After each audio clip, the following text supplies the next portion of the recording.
The Mystara project is proud to present Part 19 of the Lore of Mystara series. In this video, we look at the period from BC 743 to BC 700.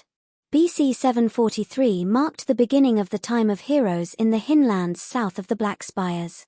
Over the course of the next 133 years, the Hin either kept to the deepest woods, using missile weapons like slings to hunt and drive away enemies, such as orcs, gnolls, Tralda, and other humans. Or they retreated to the deep caves in the Black Spires, where they fought several vicious short wars with dwarfs. Hin heroes took up the fight to defeat the invaders of their land. Humans, especially the Nithians, had brought an unprecedented amount of magic to the Hin forests. Hin had not experienced this level of magic before, even with the gentle folk. Many Hin heroes were slain without any Hin witnesses. Influenced by the wonders of human spellcraft, legends of these heroes being put to sleep by magic and laid in underhills to later awaken to lead a fourth rising, started to spread. Brindahin was possibly the first great hero of the period, with ballads written of his deeds. Eventually, he embarked on the path of the epic hero in the sphere of thought, possibly sponsored by Karotiku. Brindahin may have trained Kobaram Shadowglint as his hero of the Hin successor, also granting him his legendary weapon. Brindahin probably also sponsored Kobaram on his path of the epic hero. It is known that the greatest of all Hin heroes, Nob Na, came to fame in the latter stages of the time of heroes, which we will cover in a future video. Sometime between BC 730 and BC 711, Numina became pharaoh of the Nithian Empire. Although his passion was for puzzles, intellectual games and mysteries, he was also an expert military tactician, and led Nithia to victories against rebels and humanoids with a magical staff he crafted, that became legendary throughout the empire. He mentored his nephew as a cleric of Ra, and groomed him as his pharaonic successor. Sometime between BC 720 and BC 701, Numina's interest in rulership waned. He abdicated as pharaoh of the Nithian Empire in favor of his nephew, to wander the world and solve great puzzles and mysteries. For centuries, envoys of entropic immortals had quietly influenced some Nemurian Indukes, turning them to greed and violence. The identities of these immortals is unknown. Perhaps, the immortal Karanjo, commonly depicted as a minotaur, served entropy and possibly switched later to matter, then maybe back to entropy again. In BC 710, priest King Gildesh I of Nemua was betrayed over a holy treasure and killed by a rebellion of entropic Indukes, led by the warrior Minoides. Gildesh cursed Minoides and his lackeys before he was forced to retreat to an outer plane via his mortal body dying. Minoides and his lackeys fled Nemua. Gildesh's curse caused them to eventually lose their wings, thereby becoming the first Minotaurs. They scattered to underground dungeons and labyrinths throughout the world. But their entropic patrons made them physically stronger to be more prolific than the Indukes. Minoides eventually abandoned entropy for matter and became the exalted monster ruler of the Mystaran Minotaurs. Sometime between BC 709 and AC 950, the first Bagda came into being, with faint traces of Minotaur ancestry. It is not known if they evolved through interbreeding or were magical creations, possibly mixed with goatlings and/or ogres. They proceeded to have a tendency to dominate hill giants, ogres, and trolls. BC 700 marked the prelude to a dark age in southeast Brune. The Nithian pharaoh was under pressure from powerful magic user nobles, who ranged from benign dictators to the southern despotic dukes, and had created discord within the empire. Uncertainty about the stability of the empire created sympathetic ears for solutions secretly provided by the entropic immortals Thanatos and Ranivorous. Thanatos, with the help of Ranivorous, corrupted the sons of the pharaoh to follow his guidance. Thanatos then ordered the pharaoh's eldest son, Tephos, to kill his father and take the throne. Using the most powerful and destructive magic of the combined archives of Nithia and Alphatia, Tephos, aided by Thanatos, unleashed a devastating spell. This unworldly magic brought the upstart spellcasting nobility of barons and southern dukes to their knees. In return, Tephos secretly dedicated himself to entropy and proceeded to convert the Nithians to the Magian fire worshipper doctrine, where Thanatos usurped Ra's fire aspect, and Ranivorous took on Fla's Magian proclivity. Under the guise of Magian fire worship, entropic worship and magic were subtly introduced to sow the seeds of the empire's decay, just as the eldest one had planned.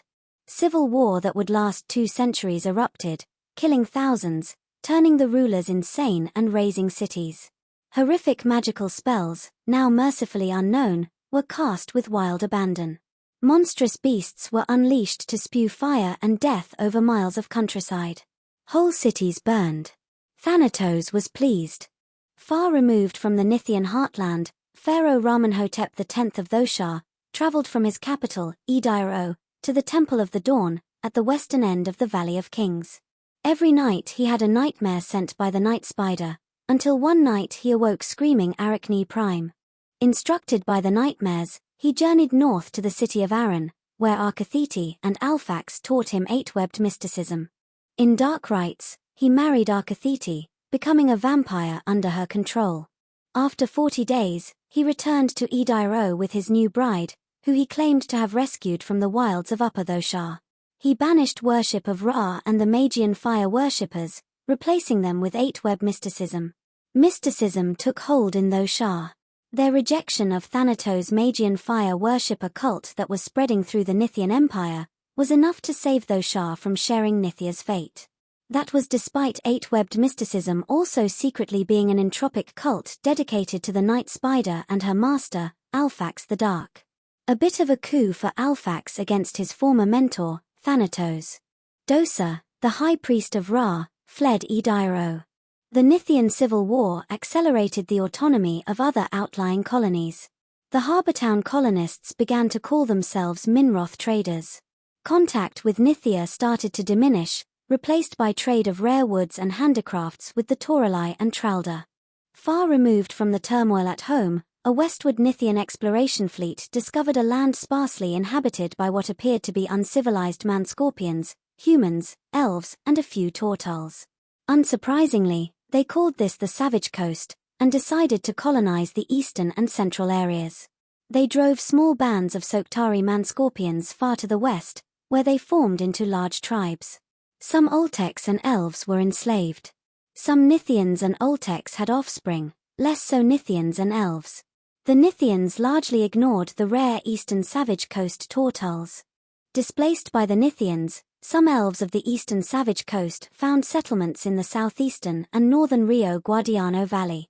The Canolbarth Forest was completed by the Elven Weather Change magical ceremonies. Meladan Starwatcher, the Red Arrow, was acclaimed as the first king of Alfheim. The red dragon Gorkork flew out of his lair in the Misty Hills and destroyed large tracts of the Emelas region of northern Alfheim.